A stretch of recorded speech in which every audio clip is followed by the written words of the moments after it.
TG, un buongiorno a tutti voi telespettatori e ben ritrovati in diretta con la nostra informazione. Allora, tema portante, tema centrale di oggi, sicuramente il Consiglio dei Ministri che è stato convocato per oggi pomeriggio alle 17, durante il quale sarà approvato con ogni probabilità il nuovo decreto Covid che sarà valido dal 26 aprile al 31 di luglio.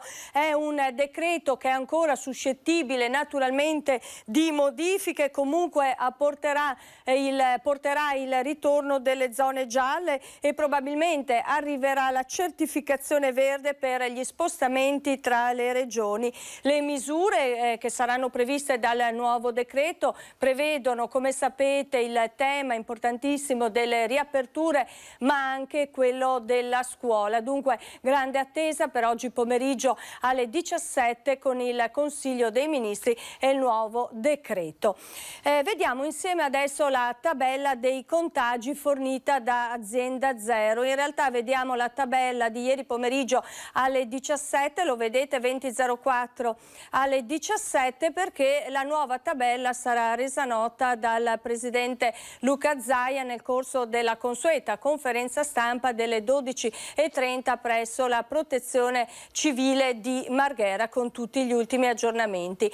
Intanto vediamo appunto i dati forniti da Azienda Zero alle 17 di ieri con 466 nuovi casi positivi. Per quanto riguarda il dato importante dei ricoveri, i pazienti che si trovano in area non critica attualmente sono 1474, meno 14, cala dunque la pressione sugli ospedali del Veneto, 244 invece le persone che sono ricoverate in terapia intensiva, anche in questo caso cala il numero con un -2. Purtroppo continua ad aggiornarsi anche il dato relativo ai decessi, come potete vedere il Delta fa segnare un +8. In attesa, come vi dicevo, degli ultimi aggiornamenti dal Presidente Luca Zaia, andiamo a Padova perché lo abbiamo visto anche dalla tabella di Azienda Zero, continua la striscia di dati incoraggianti sull'andamento della pandemia, contagi ancora in calo anche a Padova e l'azienda ospedaliera svuota 2 reparti che si liberano così dei malati Covid. Vediamo. Cala il numero di persone attualmente positivo nella provincia di Padova. In 2 settimane la cifra si è quasi dimezzata e dalle 10.000 si è passati alle 5.384 di queste ore.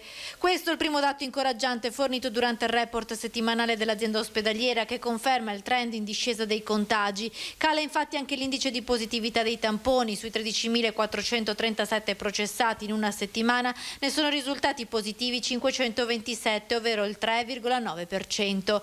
La novità più bella però riguarda 2 reparti dell'azienda ospedaliera che erano stati riconvertiti per ospitare i pazienti Covid e che in questa settimana si sono svuotati.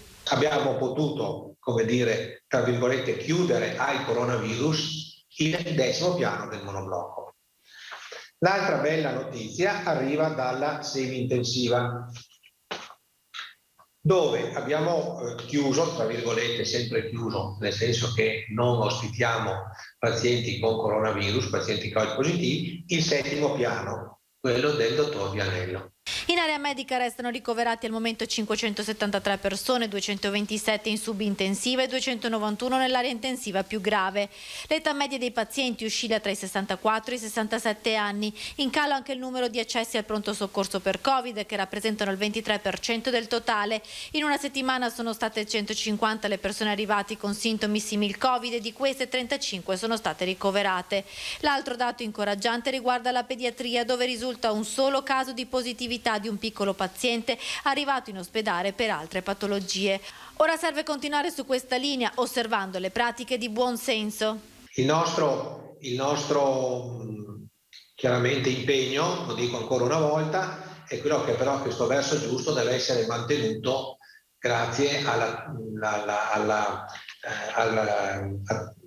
alla singole persone, a come le singole persone si comportano. Sul fronte vaccini sono state poco più di 30.000 le dosi somministrate per immunizzare il personale medico e i soggetti fragili trapiantati e oncoematologici seguiti dall'azienda. Si attende di conoscere il report sui sanitari che hanno rifiutato la vaccinazione, ma sembra ci siano state nuove somministrazioni tra il personale che in prima battuta aveva rifiutato il vaccino anti-Covid.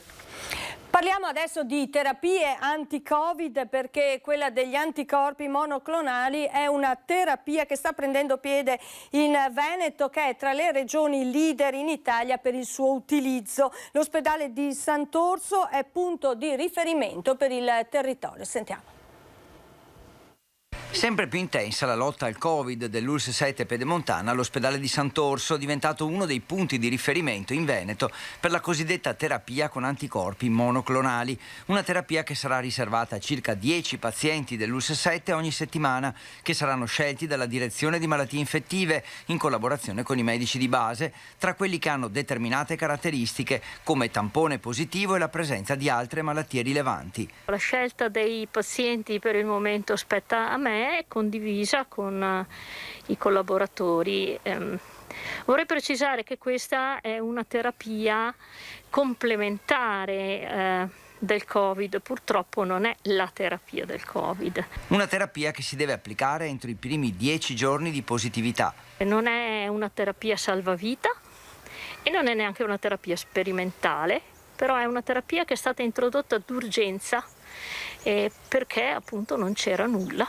Nulla di miracoloso comunque, ma si riduce quasi del tutto il rischio di ammalarsi di Covid in modo grave.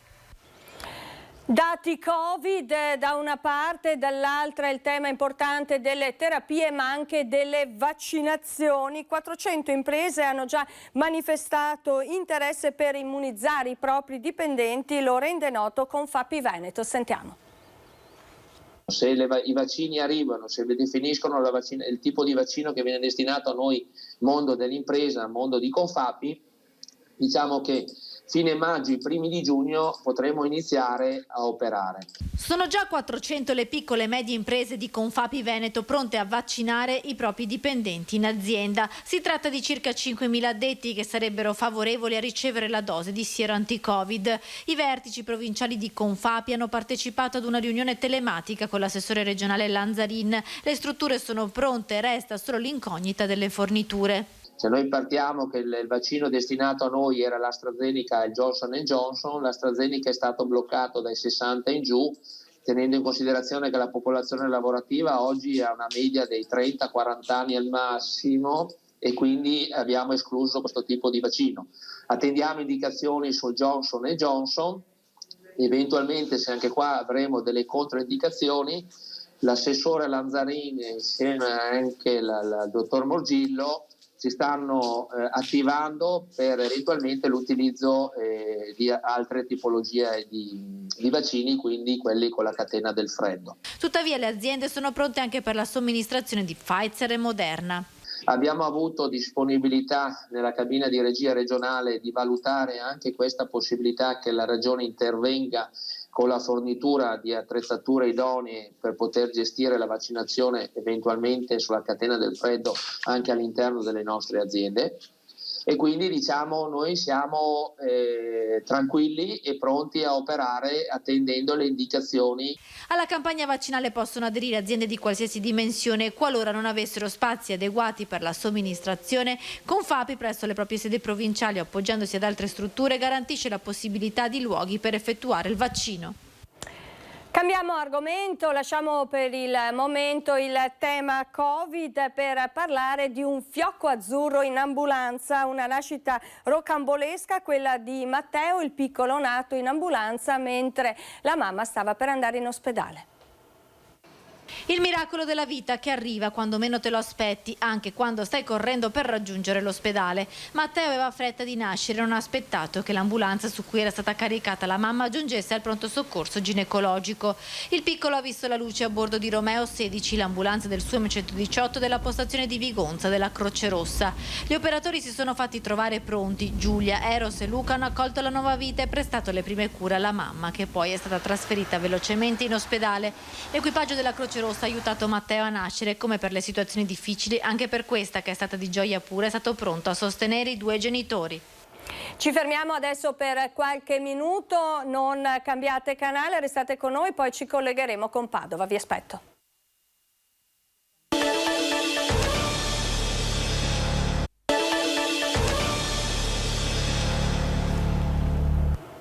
Focus TG, eccoci nuovamente insieme, già collegata la collega Valentina Visentin che si trova a Padova. Valentina, presso il centro vaccinale in Fiera, se non sbaglio. Assolutamente sì, siamo all'esterno del padiglione 6 della Fiera di Padova, il più grande centro vaccinale della nostra provincia, dove sono in corso le vaccinazioni ancora alle persone anziane, gli ultra ottantenni. Li vedete in coda, si tratta di seconde dosi, quindi somministrazione di seconde dosi.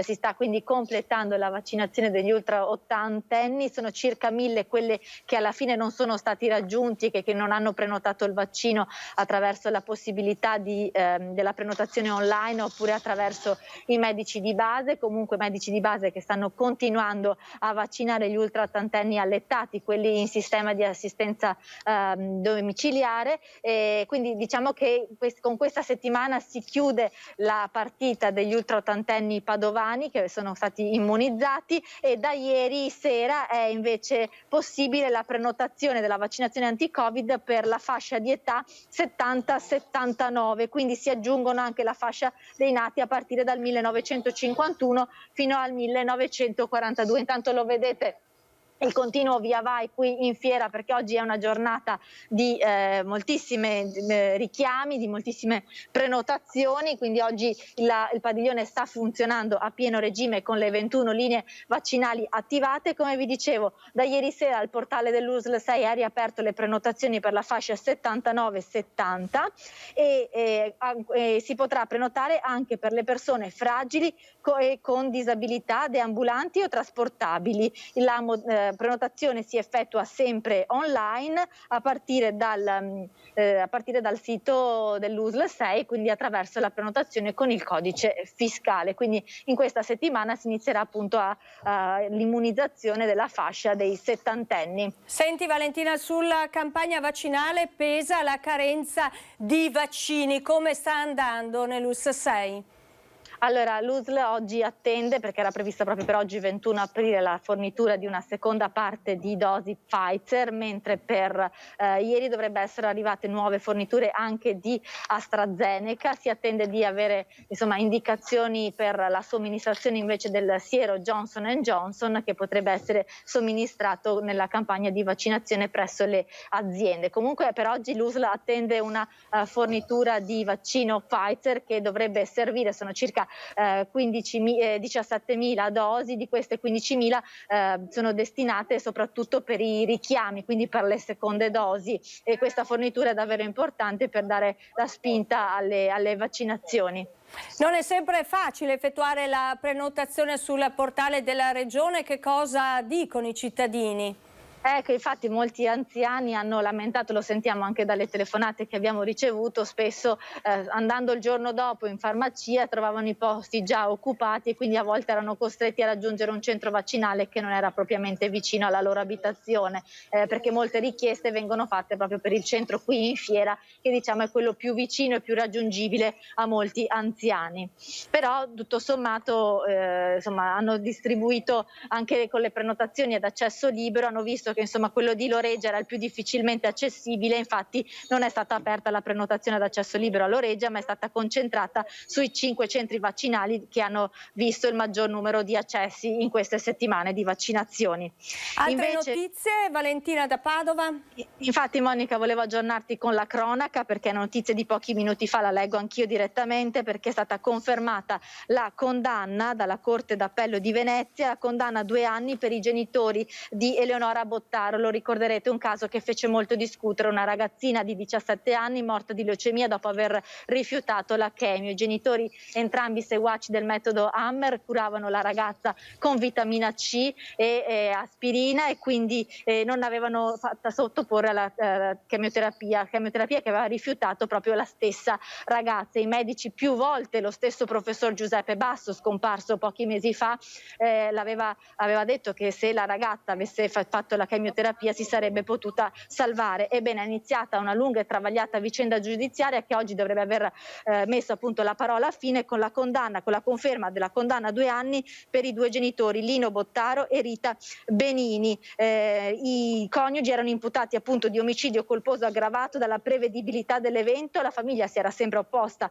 alle cure mediche, erano stati inizialmente prosciolti con l'udienza preliminare, ma poi il procuratore aggiunto di Padova, Valeria Sansari, aveva fatto ricorso. I 2 coniugi erano stati condannati nel 2019 in primo grado, si erano opposti alla sentenza, ma la Corte d'Appello oggi l'ha confermata. Grazie alla nostra Valentina Visentina. Andiamo avanti con il telegiornale. 4 milioni e mezzo di euro per le partite IVA in crisi a causa del Covid. La cifra stanziata dal Comune di Venezia per offrire così un aiuto concreto alle tante attività economiche che versano in condizioni di estrema difficoltà. Il Comune di Venezia stanzia 4 milioni e mezzo di euro che saranno erogati ad esaurimento a favore delle attività economiche a partita IVA che per la crisi del Covid abbiano subito una perdita di fatturato superiore al 30%. Abbiamo adottato tutte le misure per far sì che questa sia una cosa semplice, equa e soprattutto arrivi appunto un aiuto fattivo a chi ha avuto veramente in quest'ultimo anno e mezzo ormai grosse difficoltà dal punto di vista economico come attività economiche e produttive della città. I 4 milioni e mezzo saranno divisi in base alle domande pervenute e rapportate all'importo del dovuto Tari 2020, di cui il contributo non potrà superare il 50%. Non vogliamo lasciare indietro nessuno. Non lasciare indietro nessuno significa appunto intervenire in maniera proporzionale, quindi verrà fatto uno scaglione in base a chi ha avuto più perdite nel 2020 rispetto al 2019 e a queste appunto daremo un po' di ossigeno in più, qualche cosa in più rispetto a quelle che magari hanno ottenuto, per evitare appunto le chiusure. L'assessore Zuin rivendica l'attività d'aiuto svolta dal Comune in questo periodo di crisi economica. L'avanzo di bilancio ha consentito di fare molte cose. Fare le esenzioni per tutte le attività, per tutte le associazioni culturali e sportive, non fargli pagare le bollette, 3 mesi di sconto di esenzione per gli affitti commerciali negli immobili comunali, 3 mesi di sconto della cosa per tutte le attività produttive, oltre a quello che è stato fatto per i plateatici che sono stati praticamente azzerati per il 2020. La procedura per la domanda è stata redatta in collaborazione con l'Ordine dei commercialisti per aumentare la semplicità d'accesso ad un contributo che intende offrire una boccata d'ossigeno anche alle tante attività in crisi per mancanza di turismo. Stiamo lavorando in maniera molto attenta per il nuovo regolamento per Venezia, per tutte le iniziative che possono portare appunto non all'assalto dei barbari come abbiamo visto negli altri anni, ma portare quel turismo ora magari di prossimità, ma domani anche quello internazionale, ma di alta qualità. C'è ancora una breve pausa, torniamo tra pochissimo.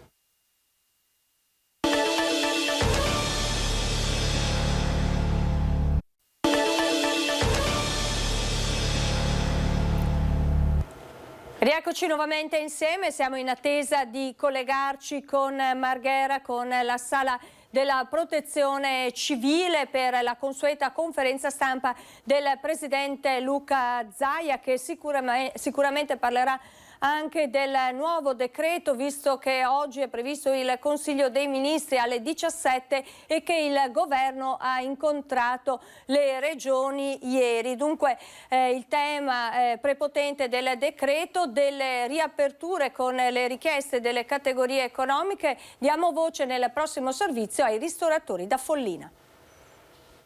La situazione per noi è drammatica perché dalla prossima settimana potranno riaprire solo i ristoranti che hanno la disponibilità di posti a sedere all'aperto Noi purtroppo non li abbiamo i posti all'aperto. Per averli dovremo sostenere ulteriori spese per attrezzare l'esterno con tavoli, sedie, ombrelloni e quant'altro, e in questo momento sono spese che non possiamo sostenere vista la situazione e la chiusura del locale, per cui sarebbero ancora più di un mese che dovremmo stare chiusi, e quindi la situazione diventa ancora più difficile, perché un altro mese di chiusura non è possibile, cioè non si può affrontare. Siamo a Follina e qui difficoltà e interrogativi vengono sollevati non solo da chi non dispone di plateatico.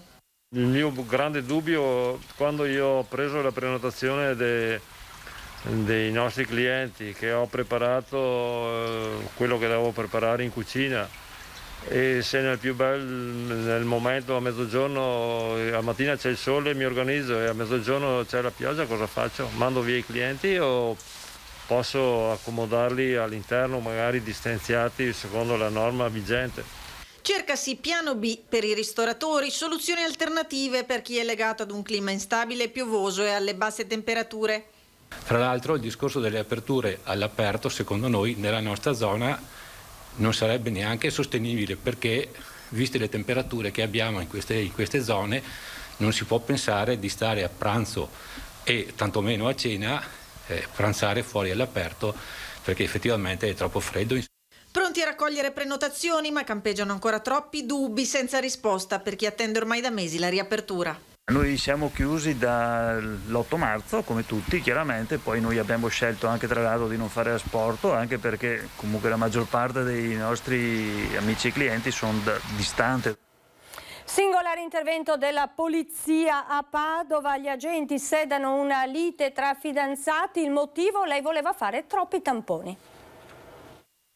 Una paura incontrollabile per il virus e la necessità di avere sempre la situazione sanitaria sotto controllo la spingeva a fare in continuazione tamponi anti-Covid. Un'ossessione per una 28enne padovana protagonista di un litigio furioso con il compagno. Le urla della coppia sono state sentite dalla madre della giovane, che vive nello stesso condominio e che ha avvertito subito la polizia. Quando gli agenti sono intervenuti hanno dovuto sedare la lite accesa tra i due conviventi, scoppiata quando la giovane donna ha detto al compagno di voler fare l'ennesimo screening anti-Covid. La pandemia ha accentuato l'ansia della ragazza già ipocondriaca e questo suo stato di agitazione l'ha spinta al litigio con il compagno. La polizia ha riportato la calma tra la coppia. E adesso una bella notizia: l'Imoco Volley Conegliano è campione d'Italia per la quarta volta nella sua storia. Sentiamo ai nostri microfoni l'entusiasmo di Monica De Gennaro. Vediamo se riusciamo a sentire l'intervento di... La dimostrazione di una grande squadra e niente, adesso ci godiamo questo scudetto, quindi festeggeremo un po'. E niente, volevo salutare tutti i tifosi, questo è anche per loro e speriamo di rivederli presto, ecco. È stata dura questa Novara, si è rivelata un'avversaria veramente ostica. Sì, assolutamente, ma noi siamo state più dure. Complimenti naturalmente all'Imoco Volley Conegliano, che lo ricordiamo è campione d'Italia per la quarta volta nella sua storia. In precedenza aveva sollevato il trofeo nel 2016, nel 2018 e nel 2019. Complimenti dunque alle campionesse dell'Imoco Volley Conegliano. Vi ricordo che siamo in attesa di collegarci con la sede della Protezione Civile di Marghera, dove insomma il presidente Luca Zaia terrà la consueta conferenza stampa con tutti gli ultimi aggiornamenti sui dati del Covid, con l'ultimo bollettino fornito da Azienda Zero, naturalmente con i nuovi casi positivi e soprattutto il dato che interessa, ovvero la pressione sugli ospedali del Veneto, pressione che nell'ultimo periodo fortunatamente sta calando. Ma poi il tema prepotente anche del nuovo decreto Covid, perché lo abbiamo detto nel corso del nostro telegiornale, per oggi pomeriggio è convocato il Consiglio dei Ministri alle 17. Ieri pomeriggio il governo ha incontrato le regioni per raccogliere appunto i pareri in tema di riaperture non solo delle attività economiche ma anche della scuola, perché si è sollevato sollevato in questi giorni dopo insomma la notizia della riapertura al 100% delle scuole superiori a partire dal 26 aprile e dunque a partire da lunedì. Si è sollevato il grande tema dei trasporti, perché insomma anche la Regione Veneto, lo ha detto anche l'assessore De Berti, non sarebbe pronta ad assorbire, a governare un insomma, movimento degli studenti al 100% perché mancano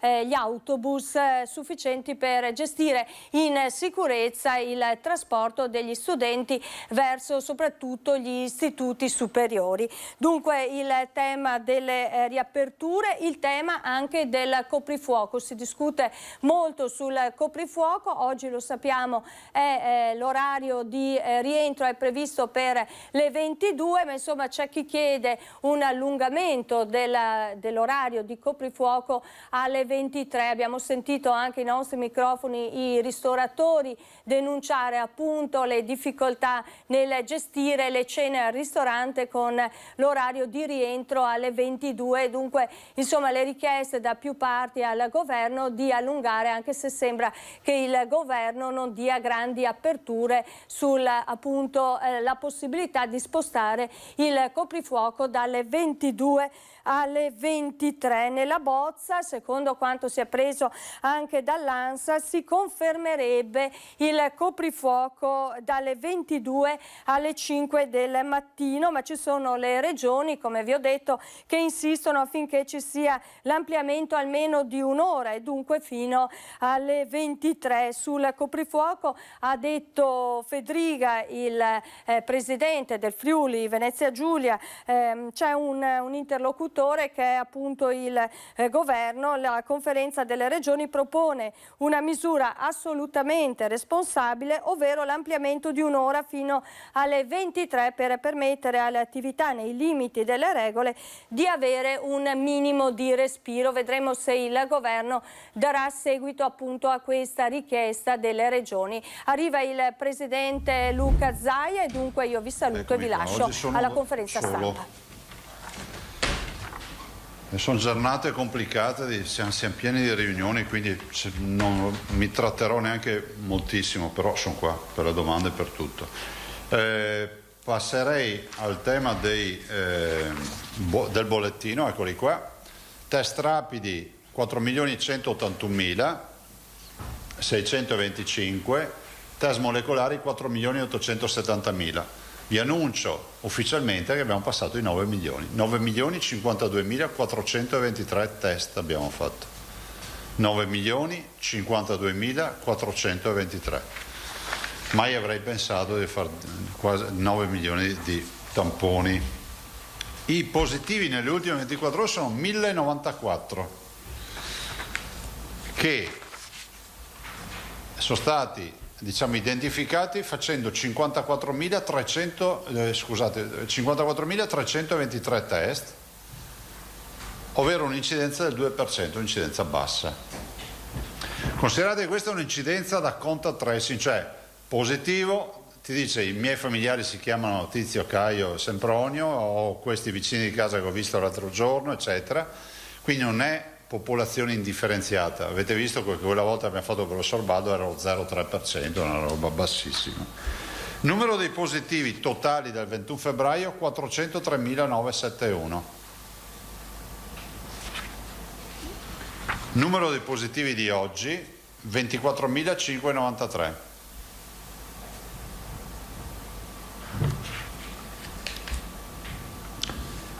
Ecco qui ancora un bel dato. 1685, non è che sia un bel dato 1685 persone in ospedale, però meno 43.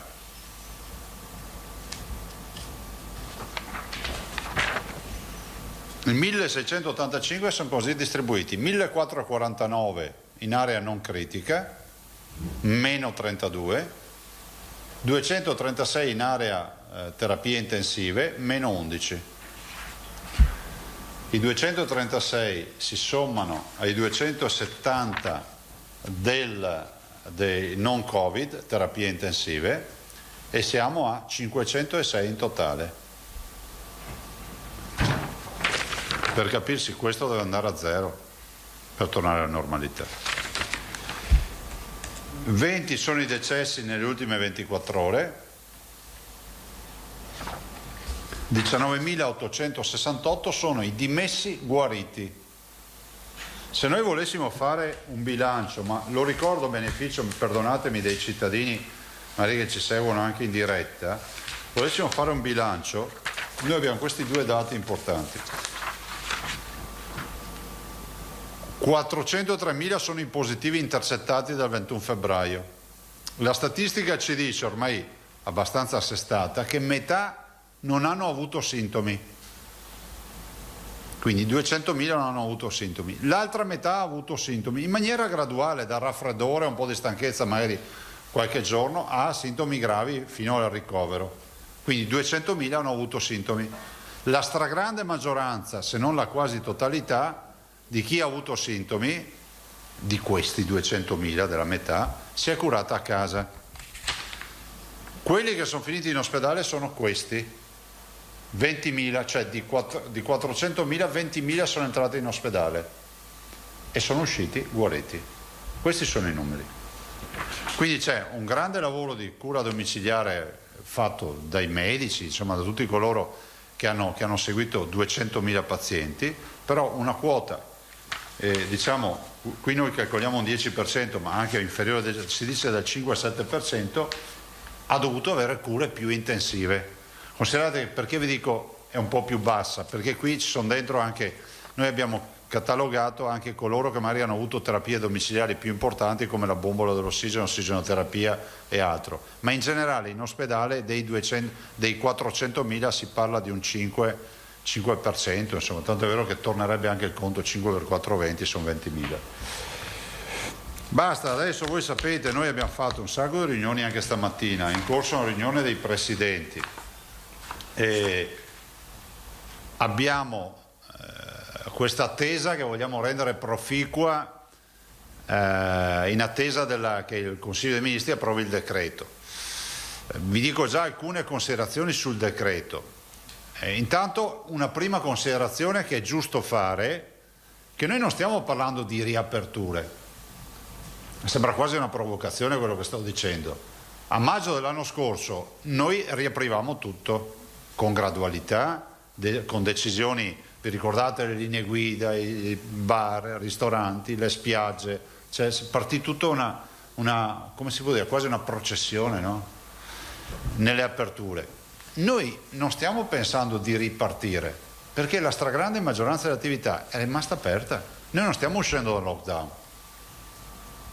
Non abbiamo le strade vuote come ce le avevamo a maggio, perché fino all'8 maggio noi abbiamo avuto il lockdown, fino al 4 maggio abbiamo avuto il lockdown in Veneto, vi ricordo. Stiamo parlando della riapertura di alcune attività che sono rimaste chiuse. E quali sono? Bar, ristoranti, palestre, piscine, teatri, cinema, mondo dell'intrattenimento, spettacoli viaggianti. Non voglio banalizzare, ma voglio dire che quindi il contesto non è quello di una ripartenza, non sai cosa accadrà, perché comunque la ripartenza la vediamo la strada piena, no? Abbiamo le scuole aperte, non avevamo neanche le scuole aperte, vi ricordo l'anno scorso a maggio, se ricordate. Penso anche che rispetto al maggio dell'anno scorso noi oggi abbiamo qualcosa in più. Le vaccinazioni non c'erano allora. Gli anticorpi monoclonali e tutti i protocolli di cura che allora non c'erano. Cioè parlare di vaccino o anticorpi monoclonali a maggio-aprile dell'anno scorso è una fantasia, è utopia. Abbiamo comunque acquisito esperienza sul virus, non dobbiamo banalizzare la situazione perché la situazione è una situazione oggi di quasi 1700 pazienti con la presenza del virus, però è pur vero che un minimo, come si può dire, di buon senso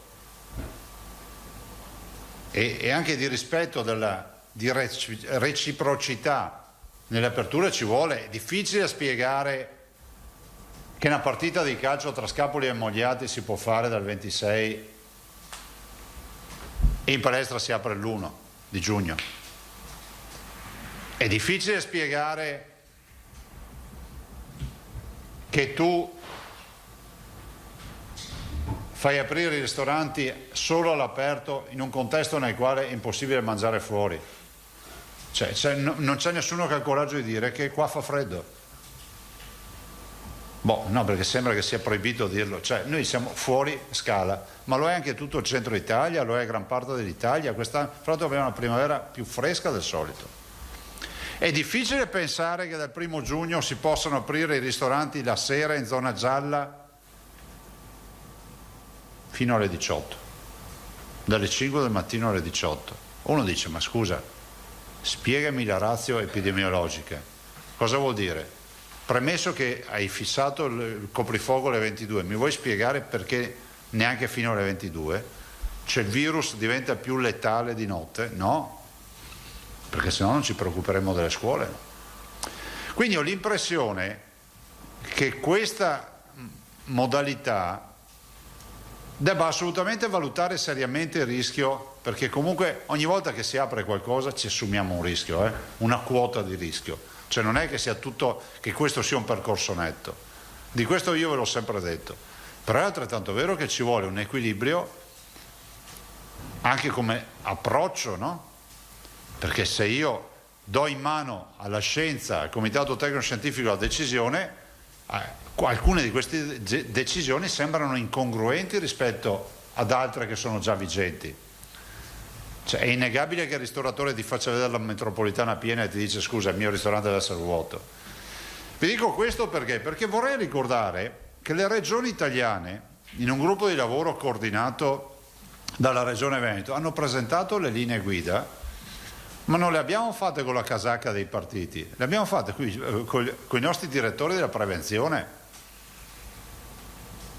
che magari non saranno nel CTS, ma sono i responsabili della salute dei cittadini, e sono quelli che tutti i giorni lavorano con epidemie, con pandemie, con rischi, eccetera.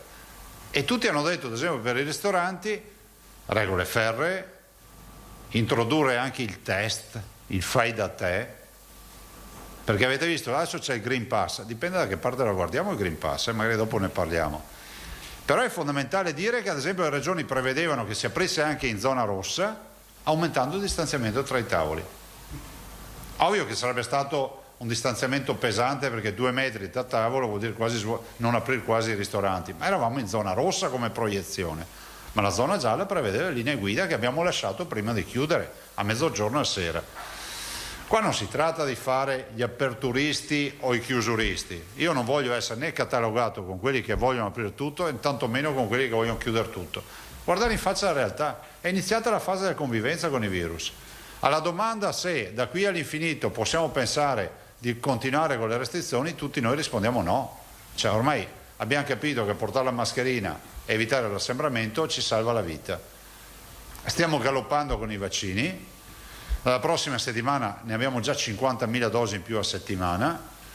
Noi consideriamo, ve l'ho già detto, massimo un paio di settimane di chiudere i settantenni, i 70-79 anni, e poi aggrediremo il target successivo 60-69 e avanti così. Ma prima dell'estate, se non mi fanno sorprese, io gli over 60, cioè tutti coloro che hanno più di 60 anni, sono vaccinati. Ma lo dico in via prudenziale perché sono convinto ad arrivare anche ai cinquantenni. Ho visto delle proiezioni. Però vi dico, già aver messo in sicurezza gli over 60 vuol dire avere un'altra vita. Quanto al coprifuoco, io dico che, premesso che il coprifuoco è una brutta parola, premesso che se il motore è sempre il controllo dell'infezione, bisogna sempre che ci sia una giustificazione scientifica. Allora, un segno di disponibilità sarebbe stato quello magari di innalzare un po' di più. Io spero che il Presidente del Consiglio possa valutare questo aspetto, no? Magari alle 23 o togliere il coprifuoco, non ve lo so dire, però cos'è importante? Il ristorante, per dire, ma ci sono delle regole che potremmo anche affrontare subito. Se uno al ristorante, invece che si alzi col boccone ancora in gola o gli danno il piatto in mano e dice fa il doggy bag, va a casa e finisci di mangiare, magari uno può avere come lascia passare il fatto che ha una ricevuta della pizzeria piuttosto che della trattoria, piuttosto che di un ristorante. Io penso che queste sono cose ovvie, ma vi ripeto, non perché dobbiamo fare i fenomeni, qua c'è poco a fare i fenomeni, il virus c'è e dobbiamo stare attenti. E ripeto, siamo tutti preoccupati, noi per primi che abbiamo la responsabilità della salute dei cittadini. Però è pur vero che non siamo in un contesto nel quale siamo tutti chiusi in casa e decidiamo di cominciare pian piano come a maggio a aprire, ve l'ho detto prima. Ma già, il 90% è già tutto aperto. Cioè a voi risulta che ci siano negozi chiusi? A voi risulta che ci siano fabbriche chiuse? Ci sono imprenditori che dicono che hanno fatto record di fatturato quest'anno per alcuni comparti produttivi. Ci sono alcuni imprenditori che hanno fatto il record negativo nella loro storia di perdite. E quindi a noi sono rimaste queste attività, diciamo, da rifar partire, e bisogna farle partire e poi sapete, io sono preoccupato perché abbiamo il turismo. Adesso so che in questo mondo non bisogna mai parlare dei soldi e del PIL, perché sennò sei un vile che pensa solo ai soldi. Però ragazzi, cioè, il PIL serve per sfamare le famiglie, i cittadini, e vorrei ricordarvi che pensare che l'apertura dei parchi tematici il 1° luglio, ma sapete cosa vuol dire per il Veneto? Stiamo parlando dei parchi che sono elementi di attrazione paurosa, è inutile che ve li stia a citare, no? Gardaland, Carnival World, i parchi acquatici, eccetera. Cioè noi viviamo di turismo in Veneto e ai nostri imprenditori non arriva lo stipendio a casa anche se non fanno turisti. E sapete qual è la grande soddisfazione? Che i turisti stranieri stanno premendo ai cancelli per poter ritornare da noi. Io continue richieste di capire, e questa è una condizione che va posta al governo, perdonatemi, ma veramente in maniera costruttiva. Dobbiamo chiarire da subito il tema delle quarantene, perché se un turista americano arriva in Veneto e è vaccinato non deve far quarantene, perché se no noi perdiamo tutti i turisti. E sapete che il cliente, come si dice, ci mette una vita a fartelo e un secondo a perderlo. Ormai c'è, fra virgolette, un'abitudine familiare di venire in Veneto, ma se cominciamo a saltare un anno metà e metà, quest'anno li perdiamo tutti, probabile che si innamorino in qualche isola veramente greca, e a noi non va bene questo, noi siamo più belli della Grecia, Non c'è dubbio sul fatto che il Veneto sia oltre ogni possibile sogno dal punto di vista turistico, e quindi noi dobbiamo chiedere che si faccia chiarezza su questo, perché è inutile farla a luglio. Chi compra i viaggi, chi compra le crociere, chi viene qua dall'estero, noi abbiamo il 68% dei nostri turisti sono stranieri, su 72 milioni di presenze turistiche, il 68% è straniero. Quindi la programmazione da uno che viene da distante non è ci apriamo la macchina e andiamo a fare un weekend in Veneto, lo potrà fare l'austriaco che è qui, che sono nostri dirimpettai, vicini di casa, lo sloveno, qualche croato, ma la verità è che la programmazione del viaggio in Veneto è una programmazione importante, perché non vai a farti una passeggiata, è una grande regione turistica e dobbiamo dare garanzie sul fatto che chi è vaccinato non deve far quarantena.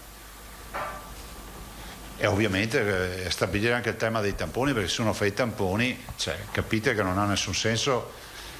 Ecco, e poi la diagnostica, il fai da te è fondamentale, perché ci aiuta tanto con le scuole, con gli screening, è fondamentale, con le attività in generale. Prego.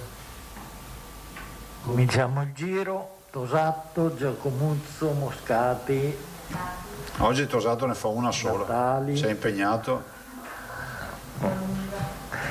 L'importante è che la risposta sia efficace più che una domanda. Una c'è il rischio anche della non risposta. Lo so. Invece di farne 3 uguali, ne fai una e così la risolviamo. C'è Bonnet che ha chiesto di parlare. Prego. Allora guardi, la valutazione che lei al momento dà dei presupposti del decreto, nel senso che il Consiglio dei Ministri mi pare è convocato alle 17, i contenuti essenziali del decreto immagino che li conosciate già perché vi siete confrontati, diciamo in che misura, in che percentuale, in che scala questo decreto recepisce le vostre proposte? Ma io parlo anche della sintesi che abbiamo fatto con i colleghi governatori. Siamo davanti a un governo di unità nazionale, e quindi ci sono poche divagazioni sul tema, no? Prendiamo atto che bisogna riaprire questa attività, facciamolo con una ratio che sia una ratio sanitaria ma che stia in piedi. Quindi ci sono degli aspetti da chiarire. Faccio un esempio ulteriore: apriamo i cinema e i teatri il 26, non ho nulla contro i cinema e i teatri, e la piscina non sappiamo quando si potrà aprire, no, cioè è sine die, non si sa. Cioè non si sa, perché la piscina coperta non si sa quando si potrà aprire, piuttosto che la palestra del 1° di giugno. Capite che le palestre di solito in estate vanno scemando e addirittura alcune chiudono. Cioè, ho l'impressione che ci sia, come si può dire, c'è stato impegno ma si può fare di più per renderlo più reale, no? Anche sul Green Pass non è ancora dato a sapere quali siano gli elementi, ma se il Green Pass diventa essere tamponati, io penso che sia logico che il pubblico debba garantire i tamponi a tutti. Cioè non ha senso che possa fare il tampone per andare fuori regione solo chi può pagarsi il tampone, perché finisce, penso, ai giovani, alle famiglie o a chi comunque non ha i soldi per pagarsi anche il proprio tampone. E cosa fa? Si chiude in casa perché non ha la possibilità di certificare la sua negatività. Per cui io penso che siano ore utili per aggiustare il tiro. Sono convinto che il Presidente Draghi, che è persona equilibrata e di buon senso, saprà anche ascoltare queste come si può dire, queste osservazioni che comunque i colleghi presidenti fanno assieme a me. Cioè è inevitabile che vengano fuori questi aspetti. Non ho altre domande. Così la faccio contento. Però ne ho 10 dei... No, è una segnalazione da persone che secondo me hanno titolo per essere ascoltate, cioè i disabili. Sì. I disabili continuano ad avere problemi di prenotazione delle visite, soprattutto nell'ULSS 6, quella di Padova. A visite? Sì, no, visite, mi perdoni. Vaccini? Vaccini, certo, vaccini. Alcuni non hanno compreso il modo di forzare, come l'espressione che lei ha usato, forzare la prenotazione nel sito. Altri dicono accettano, il portale accetta la forzatura soltanto per persone nate prima del 1951. No. Questo ci dicono, hanno provato, riprovato, chiedono... Cioè c'è del 51, allora vuol dire che c'è un bacco nel programma, lo verificheremo. Perché insomma non è che non è una direttiva questa, è aperto a tutti? No, nel senso che non è che queste persone si divertono a creare problemi, è che non ci riescono. Sì, dico ben venga questa segnalazione, la approfondiremo. Cioè, certo è che non so, io lo so adesso, cioè, se è un tema di blocco, se è un tema di blocco sull'anno di nascita, considerate che abbiamo un direttore, quindi anzi invito il direttore Fortuna, o se qualcuno ascolta per suo conto questa conferenza stampa, di provvedere subito a verificare questo, e anche al dottor Tognoro, che è dell'azienda Zero. Cioè c'è un blocco dal 51. Due persone stanno provando da molti giorni, sono persone che sono più giovani ma sono disabili gravi, certo, e dicono che c'è questo blocco. Però loro sanno che è dal 51? Sì. Però il programma non lo dice. Come fanno a saperlo? Evidentemente hanno... Vabbè, comunque verifichiamo... evidentemente hanno dei riscontri da altre persone magari. La verifichiamo. Grazie per la segnalazione. Allora tocca a Cristina Giacomuzzo, poi Moscati, Natali e Bonet. Buongiorno Presidente. Buongiorno. Allora, lei diceva sono ore utili per aggiustare il tiro. Ci sono altri appuntamenti prima delle 17 con le regioni per un confronto? Beh, oggi è una giornata tutta in movimento. Il Presidente Federica poi avrà per il conto nostro le interlocuzioni, ma insomma penso che la base di lavoro ci sia. Come dico sempre io, Michelangelo diceva che bisogna togliere tutto il marmo in più per fare la pietà, ecco, insomma ne hanno tolto un bel pezzo, cioè manca ancora, insomma, per arrivare a una statua ben definita. Manca, per mi fa di cogliere, lei non vuole essere critico, però mancano tutto il pacchetto delle linee guida che non sono state praticamente ascoltate. Sì, ma soprattutto uno può, cioè dal punto di vista scientifico si può essere anche più estremi, ma poi ci vuole anche, come si può dire, perequazione, no? Equilibrio rispetto ad altre attività, perché tu non puoi pensare di dire di aprire, che so, un teatro e non aprire un'altra realtà che al chiuso potrebbe avere la stessa apertura con le stesse linee guida, o che so, ho fatto prima l'esempio della partita dello sport a squadre e non autorizzare l'apertura di una palestra, che tra delle persone che giocano a calcio, che sudano, si abbracciano e fanno tutto quello che bisogna fare nel campo da calcio, e una palestra che va lì, che tutto è ormai diventata tutta un cerimoniale di linee guida con prenotazione, misura della temperatura, eccetera. Cioè. E come lo vede, come commenta in pratica il dietrofront del governo che ha ascoltato le regioni in tema di scuola? Ma io non lo definirei dietrofront, cioè il governo ha dimostrato, come si può dire, capacità di ascolto, e soprattutto siamo riusciti a dimostrare che non era vera la leggenda metropolitana che qualcuno si sbracciava a portare in giro per le TV, qualche rappresentante della politica che mai ha amministrato in vita sua, che voleva far credere agli italiani che se non ci sono gli autobus è perché noi non ci siamo preoccupati. No, non ci sono, punto. Cioè, nel senso che vi ho detto, il Veneto avrebbe bisogno di 1000 autobus in più, impossibile, a parte il fatto che logisticamente andremo a collassare le città.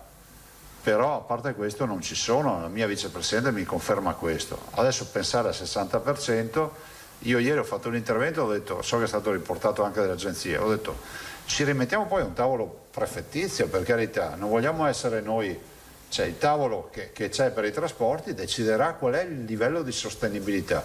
Secondo noi il Veneto è già tanto arrivare al 60% se vogliamo ottenere i trasporti, come si può dire, abbastanza sostenibili. Se poi si vuole spingere oltre, si sa che non si rispetta più le regole.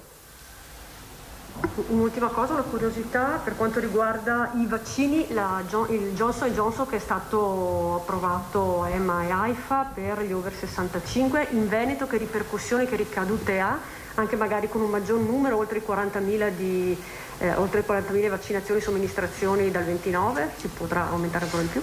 Ma sì, adesso noi stiamo aspettando ovviamente la circolare, però insomma noi provvederemo alle vaccinazioni. Adesso stavo vedendo se ho, ma non ce l'ho, il report dei vaccini, così vi dicevo anche non ce l'ho, però insomma dalla prossima settimana noi abbiamo un magazzino di 200.000 a settimana in totale. Scusate, il report vaccini vi è già stato inviato un'ora fa. Quindi vedete lì tutti i dati. Le ultime 24 ore ho fatto i 22.000 perché non abbiamo più, cioè ne abbiamo 93.000 a magazzino, ma che sono bloccati perché appena arrivano, ad esempio AstraZeneca siamo in difficoltà, stamattina ne arrivavano 38.000, anzi dovrebbero arrivare per mezzogiorno a Mestre, ma 38.000 considerate che quando inizia a partire la macchina dei richiami sono tanti, perché noi ne abbiamo fatti tanti AstraZeneca nella prima fase.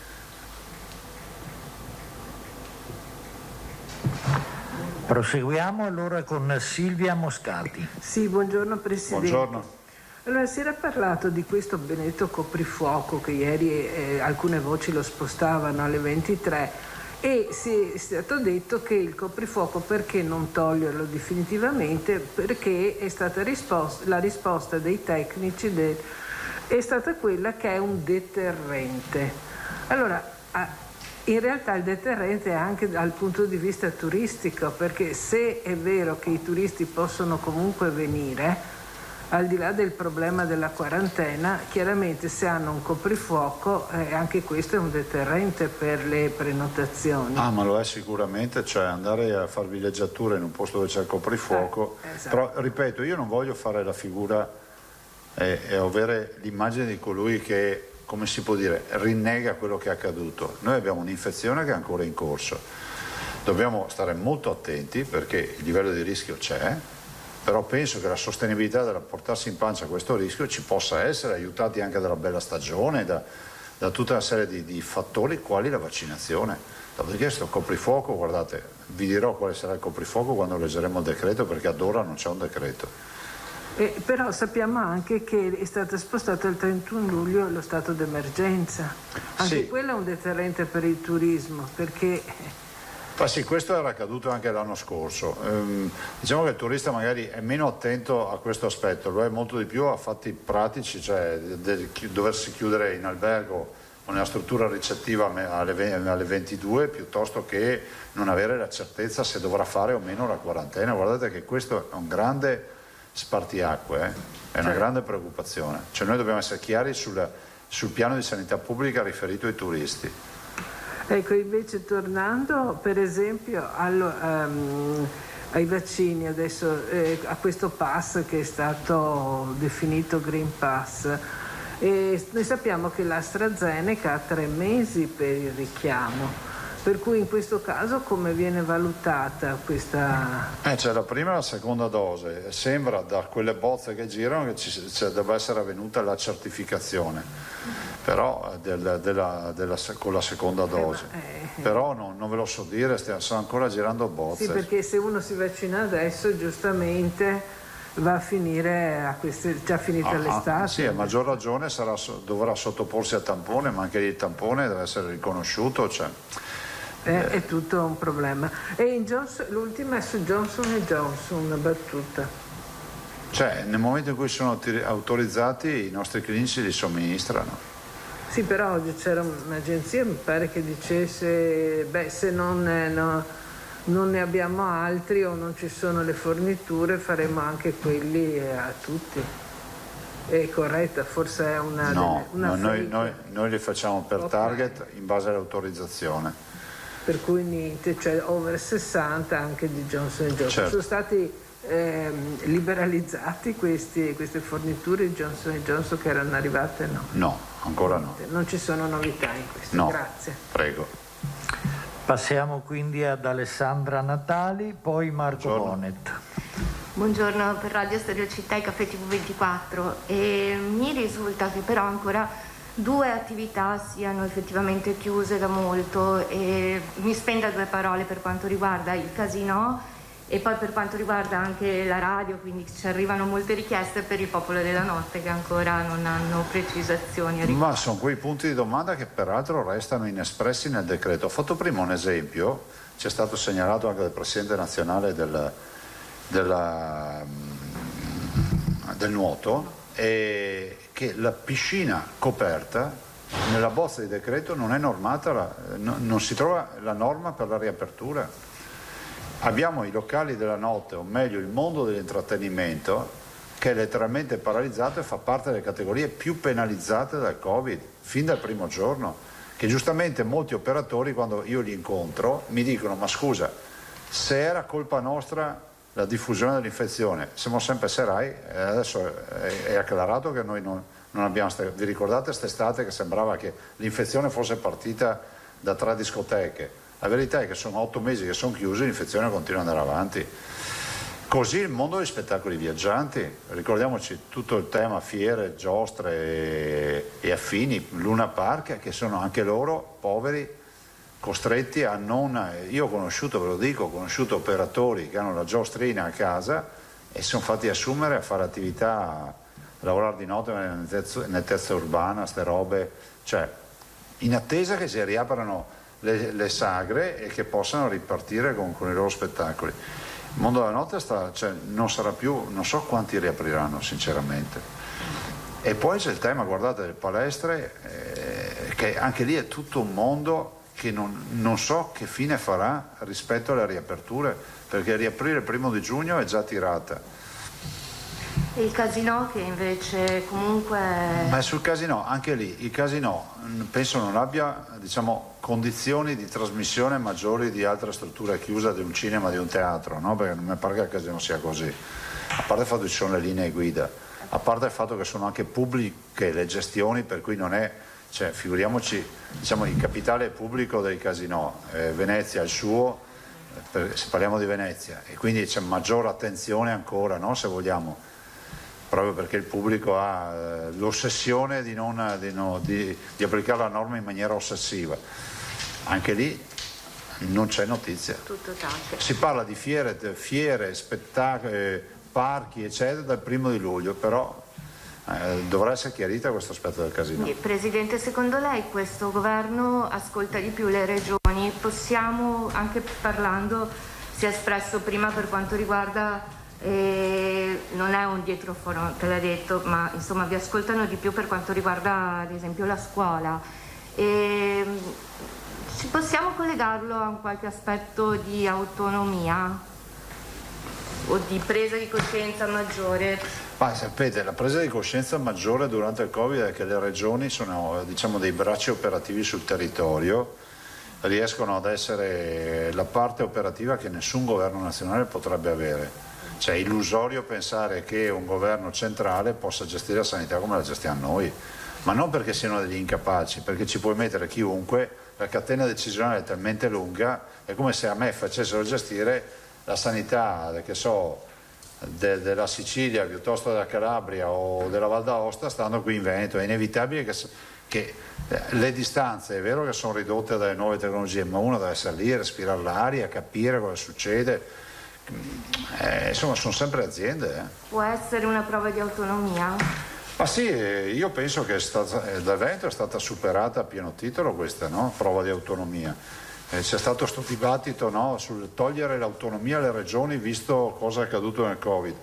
La toglierei ai governi, io ho visto cosa è accaduto nel Covid, no? Alle regioni. Basti guardare l'accordo fatto per i vaccini e vedere che noi potremmo vaccinare molto di più, ma non abbiamo i vaccini. Grazie. Prego. Marco Bonet. Sì, Presidente, buongiorno. Diverse domande, quindi cerco di andare rapido. Sul tema della scuola, sì. Quindi mi pare di capire che la Regione non intende dare un'indicazione univoca per tutti, lascerà le province, perché leggo che ci sono, alcuni propongono soluzioni come mandare in presenza solo le prime e le quinte. Ma lì c'è l'ufficio scolastico regionale, ognuno deve fare il suo mestiere, no? E noi che siamo autonomisti incalliti riconosciamo l'autonomia assolutamente dell'ufficio scolastico regionale. Ovviamente che dovrà interfacciarsi con le potenzialità dei trasporti, ma fino ad ora con l'ufficio scolastico regionale, con la dottoressa Palumbo, è avvenuto in maniera sublime questo collegamento. Okay. Quindi la Regione non darà un'indicazione valida per tutti, ogni tavolo deciderà in provincia per provincia. Poi a mio avviso se riesce a fare una roba uniforme è meglio, ma se poi c'è qualcuno che in base alle sue attività, diciamo, provinciali riesce a garantire, che so, qualcosa in più, qualcosa in meno, lo capiremo, però insomma sarà il tavolo che è sovrano, no? Certo, poi per sintetizzare il suo pensiero sulle aperture, così mi dice se sbaglio, se ho capito male io, ma mi pare di capire che la sua linea è di riaprire tutto con le linee guida, cioè ci sono le linee guida, si potrebbe secondo lei riaprire tutto con i protocolli di sicurezza, ho capito bene? No, io ho detto che le regioni hanno fatto le linee guida e se le abbiamo fatte perché crediamo che quelle linee guida ci garantiscano sostenibilità e attenuare il rischio. Dopodiché, per carità, c'è un CTS che è sovrano anche in questo caso, però se esprime, diciamo, soluzioni che sono discordanti tra un settore e l'altro ci perdiamo, no? Okay. Non c'è uniformità. Va bene. Poi sul tema dei vaccini, sì. Pfizer avrebbe comunicato l'arrivo di una nuova fornitura, le risulta? Sì, di quant'è? 50.000. Questa settimana? No, sta settimana sono 126.000 che sono arrivati ieri, se non ricordo male. E però sembra che ne arrivino altre 50.000, forse lunedì, una roba del genere. Non so esattamente, comunque in questo momento ne abbiamo 93.000 a magazzino in totale di vaccini, perché sapete, ad esempio è in corso una fornitura di 38.000 AstraZeneca che qua non ce li ho segnati, non ho segnato neanche i Pfizer. Comunque noi verosimilmente, guardate, io penso che per domani mattina noi dovremo avere 200.000 dosi secondo i conti che abbiamo fatto, perché qua non ho ancora caricato. Ok, Poi, se rispetto a quello che diceva Filippo, solo un dettaglio della prenotazione dei disabili, mail in tempo reale dice che è il numero verde che dà comunicazione del 51. Il numero verde? Sì, cioè leggo, dice: riguardo alla prenotazione di fragili, il sistema non accetta se nati dopo il 51, è il numero verde che dice che non si può prenotare se nati dopo il 51. Si ascolterà anche il signore Lazzaroni di Altea, che dice che ascolta sempre e quindi avrà recepito che il numero verde dice. Come facevano a sapere giustamente questa roba del 51? Sì, perché il 51 a noi è ignoto ecco che... sarà un inghippo nato chissà da dove. Comunque se riusciamo a verificarlo subito vi ringrazio. Ultima cosa, extra Covid, è stato Mitta ha nominato il nuovo presidente del Porto. C'è questa particolarità che per la prima volta è un professionista che non è né veneto né veneziano, non ha mai lavorato qui, è completamente, diciamo così, estraneo alla città. Allora, spieghiamo come avviene la nomina del presidente del Porto. C'è un bando nazionale, si presentano i curricula, il ministro poi dal bando pesca dei nomi e chiede semplicemente il gradimento come si può dire? Più che il gradimento, un termine giuridico che non ha senso, l'intesa, ma neanche un'intesa debole, com'è che si dice? Un ok, diciamo. Un ok. Un ok. No, è sentita, è un sentita. Vabbè, insomma, vi dirò che i nomi che sono stati presentati a noi sono esattamente quelli che sono stati poi nominati in giro per l'Italia. Su il dottor Di Blasio c'è stato poi alla fine, dopo un paio di proposte, è arrivata questa proposta, il curriculum ce l'ha e appunto questi sono i nomi, questo fa parte della rosa dei nomi che ha proposto il ministro. Io non lo conosco, però ho visto che ha avuto, ci sono state date buone recensioni. Come TripAdvisor. Come TripAdvisor. 5 stelle. Va bene. Ormai si va tutto a recensioni, anche Barbier che è recensione. Ok. Anche i presidenti di regione. Io stavo dicendo anche i giornalisti, avevo solo pensato a te. Va bene, grazie. Prego. Alda Vanzan. Presidente, buongiorno. Buongiorno. Quindi sostanzialmente sulle aperture oggi avete ulteriori margini di trattativa? Sì, decisamente sì, io spero proprio di sì. Ma attenzione, scusami, ne approfitto per la domanda. Non margini per andare lì a fare i fenomeni, per fare in modo che ci sia un equilibrio e una logica in quello che sta accadendo, perché ripeto, non puoi aprire un teatro e pensare che altre attività simili restino chiuse, piuttosto che non puoi pensare che la ristorazione, vi ho fatto prima l'esempio, il 1° luglio si apriranno i parchi acquatici, cioè pensare che siano quelli all'aperto più difficoltosi di altre attività chiuse che vengono aperte 2 mesi prima, la vedo dura. Prima ero in TV con dei ristoratori e facevano vedere tutte le foto, le immagini della metropolitana di Roma dove c'è il caos e dicevano noi siamo qua con 12 diciamo avventori, no? Che non possiamo neanche portarli da fuori a dentro al ristorante.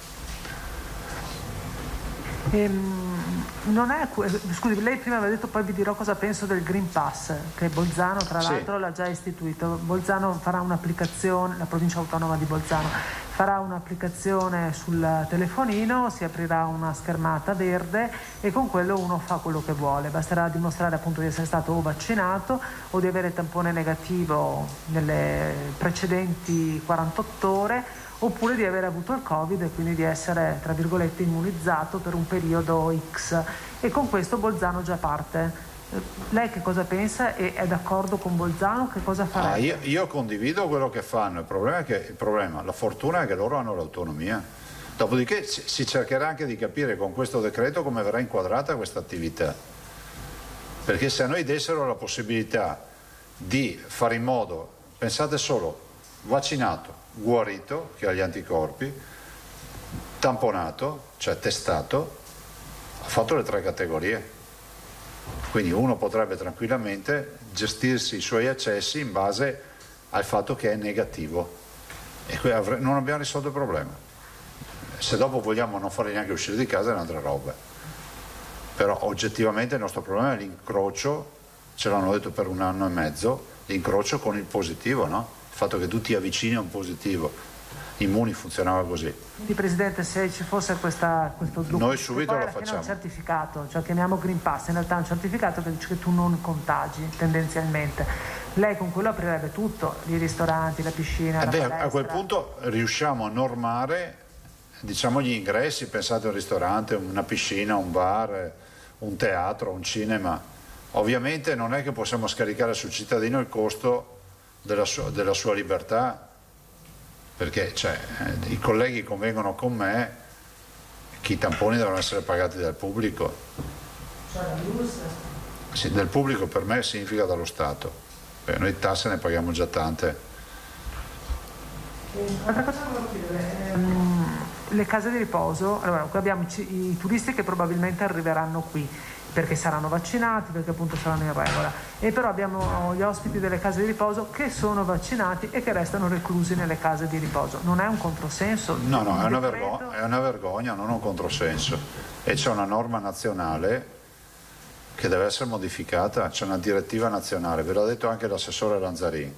Io penso che sia la vera tragedia in questa fase, pensare che ci sono delle persone ormai immuni, ipervaccinate, perché se pensate noi delle case di riposo ormai non abbiamo più, abbiamo avuto un esempio di un focolaio che è nato e si è spento perché poi essendo vaccinati, siccome li continuiamo a testare, troviamo il virus, ma è un virus che non ha avuto non ha effetto scatenante in malattia.